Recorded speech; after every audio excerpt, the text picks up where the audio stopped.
Je discute avec un certain nombre de personnes à Tournon. Il y a des gens qui me disent « Oh, mais le commerce dans le centre-ville, c'est mort. Avec Internet, les nouvelles tendances, etc. » Et bien nous, aujourd'hui, dans l'équipe qui est là, tout le monde croit que dynamiser ou redynamiser le commerce à Tournon, c'est possible. On s'aperçoit que ce qui fonctionne aujourd'hui, c'est plus un magasin tout seul. C'est un ensemble, un espace, on pourrait appeler de loisirs et de commerce.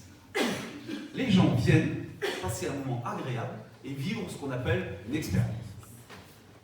Eh bien, moi j'ai eu l'occasion de discuter avec les dirigeants de Carrefour, par exemple, sur leur hypermarché de demain. Ils vont mettre des simulateurs au centre du magasin, ils vont mettre un espace de jeu pour enfants et ils vont mettre des ateliers pour les parents, cours de cuisine ou autre. Ils ont compris et ils estiment que la tendance de demain, c'est ça. Bien sûr, le centre-ville de Tournon, nous, on s'est inspiré de ça. On pense que grâce à la beauté de la ville, on est tout à fait capable, avec une offre de magasin agréable, avec évidemment un accueil, une capacité de se garer et de circuler correct, on est tout à fait capable de proposer un moment pour les gens qui disent, un moment agréable, qui disent je suis content de venir me promener. Pour ça, on va voir stabiliser le sujet de la sécurité, c'est pour ça que j'en ai parlé avant, et passer un bon moment. Et Tournon a beaucoup plus d'atouts que la moyenne des villes qui n'ont pas toutes les beautés qu'on peut avoir dans notre ville. La première de ces bonnes pratiques, c'est ce qu'on appelle les parcours touristiques de centre-ville. Et bien à Tournon, on a tout à fait la possibilité de faire ça. Moi je suis allé à Chamalières, je me suis promené dans ce parcours touristique, c'était assez bien fait. Donc je crois qu'à Tournon, avec la voûte, avec le lycée, avec le château, avec l'église, avec la ville Léon, avec le jardin d'Éden, juste des plaques qui montrent l'intérêt des choses. Après, si les gens veulent visiter le château, ils visitent, c'est autre chose. Mais ça permet de faire un parcours où les touristes vont de manière naturelle, sans avoir besoin de guide, se promener et fréquenter la rue piétonne. Les croisiéristes. Alors les croisiéristes, tout le monde dit qu'il y a de plus en plus de bateaux à Tournon, mais ça n'apporte pas de conséquences positives pour les commerçants. Alors en réalité, et là encore, quand on regarde ce qui se passe dans des villes touristiques, ce qui se passe quand il y a des tours opérateurs, on essaye d'en choisir quelques-uns et de leur dire « Et vous, si je vous propose quelque chose de spécial, est-ce que vous êtes prêts à allonger la durée de passage sur Tournon ?» On pourrait accueillir les touristes en tenue d'élu avec une écharpe, soit au château, soit sur le quai, mais en tout cas proposer des choses et en face de ça, évidemment, négocier au moins 30 minutes supplémentaires. Troisième sujet, ce qu'on appelle les animations de rue.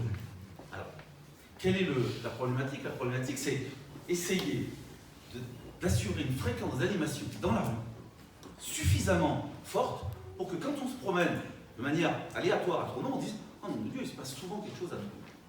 Il se passe déjà pas mal de choses à Tournon. » Mais le but, c'est de faire mieux. Je rappelle qu'on s'appelle « Mieux vivre à Tournon ».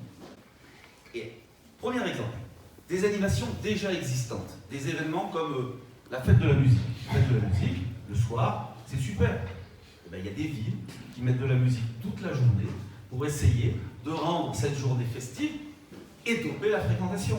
On peut faire des événements périodiques. Événements périodiques, exposition de tableaux, exposition de photos dans différents magasins.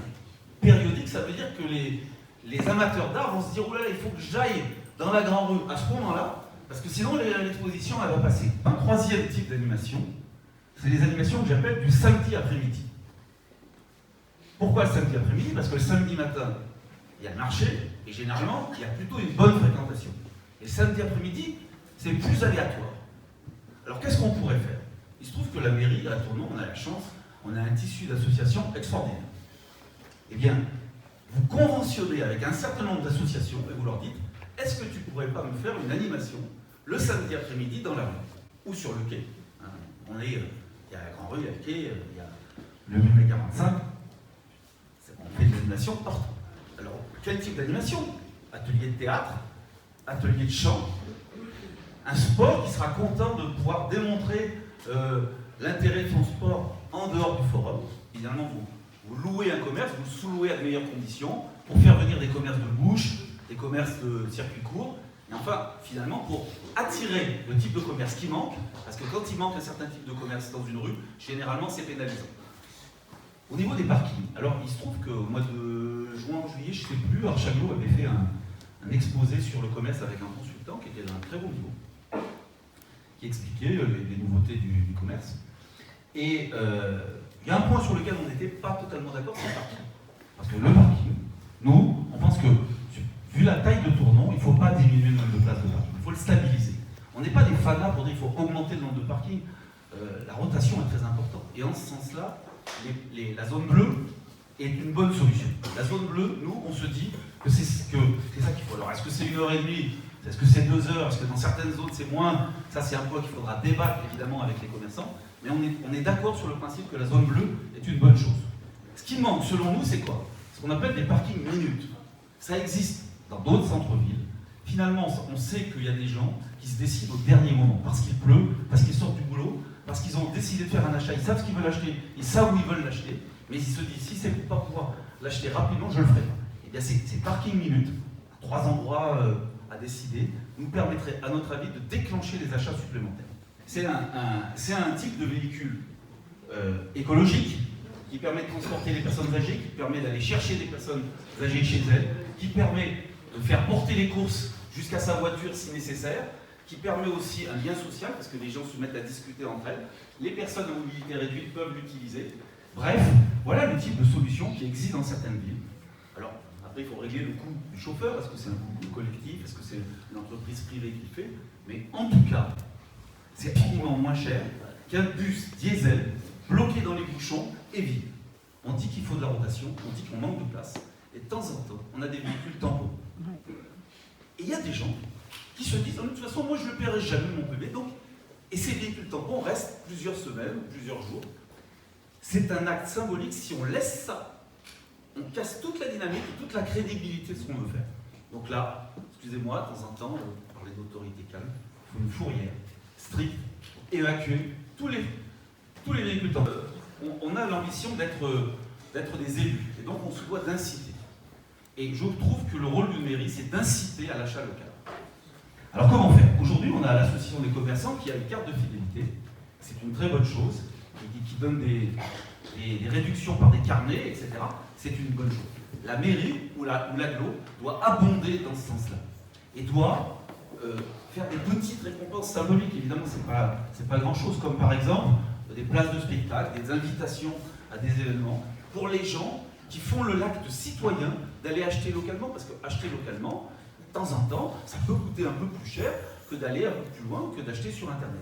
Mais il y a beaucoup de gens qui ont envie de faire ça. Je trouve que le rôle d'une mairie, c'est d'inciter à cela. Quelle politique doit-on mener au niveau du commerce par rapport à Internet? C'est certain qu'avoir un site Internet ou un portail de commerçants et un magasin, ça dope la fréquentation. Donc, il y a quelques années, on disait, mais non, si on a un site, ça va faire perdre. Non. Et je crois que ça a été expliqué aussi par le consultant d'Archaglo et que tout le monde est d'accord là-dessus. Le portail Internet des commerçants, c'est une très bonne initiative. Et le portail de l'agglo, qui doit être dans le même sujet, c'est une très bonne initiative. À condition que ce ne soit pas une usine à gaz. Mais le problème, il n'est pas là. Le problème, il est celui de la visibilité. Quand vous avez un site Internet, il faut que vous soyez vu, non pas par vos copains qui vous connaissent bien, mais par des gens qui ne vous connaissent pas. Et quelle est la solution? La solution, c'est de passer par des sites. Quelqu'un qui veut arriver à Tournon, il va se dire, tiens, je vais aller au château, je vais aller voir quelque chose. Il va sur le site de la ville de Tournon. Eh bien, il va voir une publicité, donc un bandeau promotionnel évidemment gratuit du portail des commerçants. Ça lui donnera envie de cliquer. Et pourquoi pas de se promener? Alors, il pourrait y avoir aussi la même promotion sur la page Facebook de la ville de Tournon ou sur la chaîne YouTube de la ville de Tournon. Ah, il n'y en a pas. Ah, pardon, excusez-moi, il n'y en a pas. Donc, si nous on est élus, il y en aura une, parce que c'est super important de faire la communication permanente de tout ce qui se passe à Tournon. Et pour ça, il faut avoir tous les moyens d'aujourd'hui pour expliquer les événements, donner envie aux gens de venir. Les relations avec l'association des commerçants. Alors, l'association des commerçants de Tournon, elle est très méritante. C'est-à-dire qu'aujourd'hui, quand vous êtes commerçant, et qu'en plus vous devez vous occuper des autres, à mon avis, c'est une sacrée tâche. Et moi, je remercie tous les gens qui s'investissent là-dessus. La question, c'est que vous avez vu la liste des choses qu'on veut faire.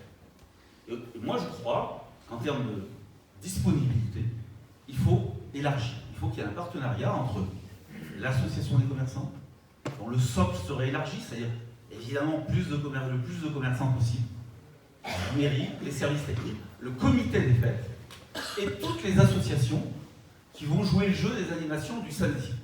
Bref, tous ensemble, on doit être capable de se dire comment on va rentrer dans ce système, tournons à un endroit agréable, où je viens me promener et je passe un bon moment chaque fois que j'y vais.